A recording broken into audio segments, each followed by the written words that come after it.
Satin, říkám to správně? Ano. Je to velmi zajímavé jméno. Pojďme si na úvod říct, co vy vlastně děláte, jaká je vaše práce.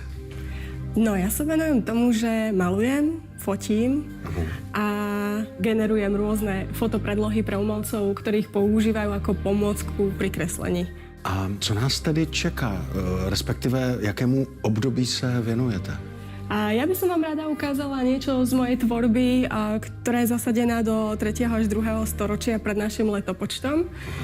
A rada by som vám ukázala ako na portrét.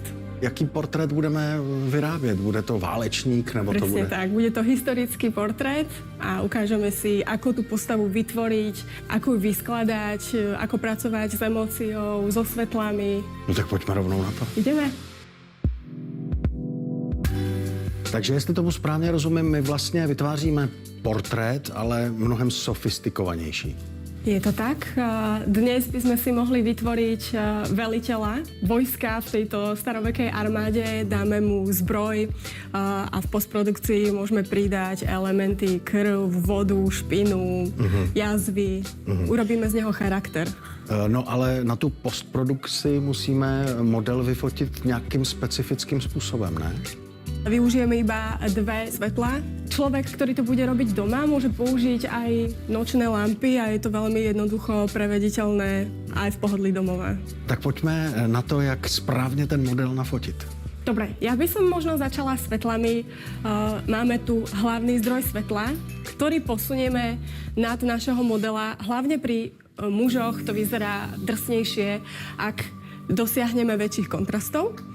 A aby sme to trošku ozvláštnili, použijeme ešte jedno svetlo, ktoré umiestnime hneď zaňho. Čo by som ešte vyzdvihla pri svetle, čo chceme docieliť je, že jedna strana je úplne svetla a tuto sa budeme snažiť dosiahnuť trojuholník. Budeme polohovať to svetlo dovtedy, kým sa nám ten trojuholník neukáže.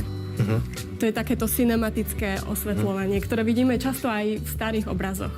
Potom nám ten model skúsi zobraziť charakter. Ja by som napríklad navrhovala trošku, aby sa zachmúril a pozrel sa do strany, aby vyzeral, že je v strede toho boja. Ak pôjdem pod neho, bude vyzerať viac heroicky. Ak by som išla hore, bude nám vyzerať veľmi maličký a to nechceme docieliť. Poďme ešte trošku dozadu. Proč vás vlastně zajímá zrovna tahle doba? Od malička som tiahla k záujmu o históriu, pozerala som seriál Xena. Mamka nám pred spaním čítala príbehy z Biblie, ukazovala nám všetky tie prepracované ilustrácie, čiže je to niečo, čo sa tak prepísalo do mňa a fascinuje ma to. Pekné, super. Tuto sme použili zbroj, ktorá približne sedí do toho storočia 3. pred našim letopočtom.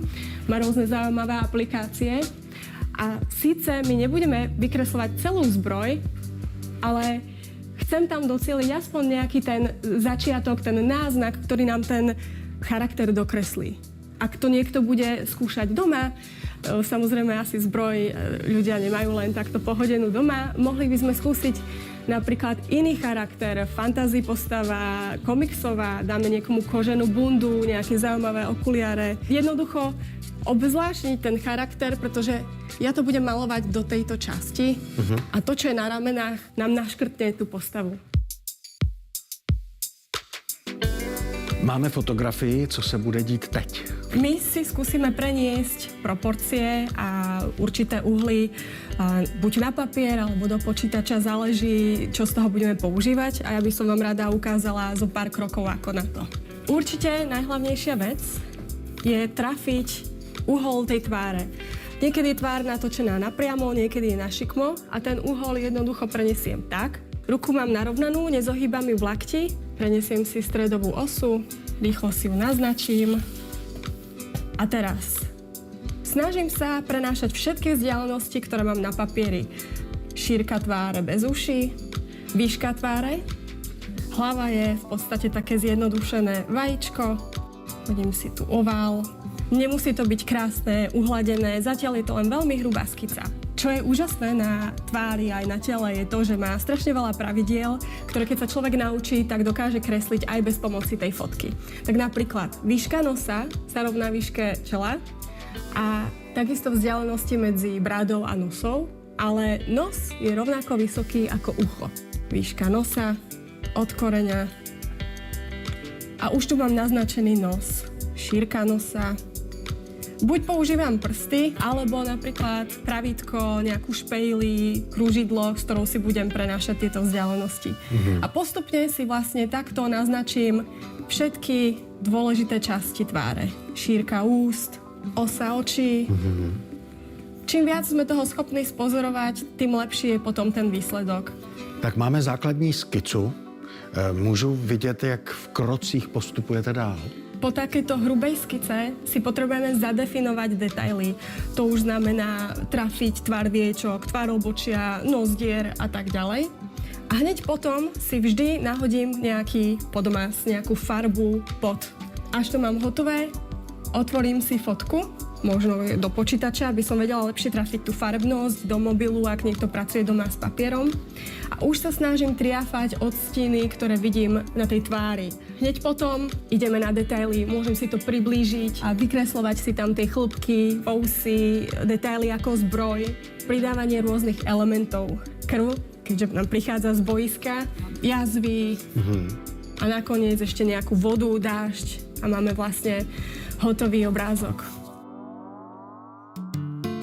To všechno dokáže počítač. Co v případě, že nemám tyto možnosti, mohu pracovat takhle na papíře? Určite. Ja si myslím, že to ide veľmi jednoducho.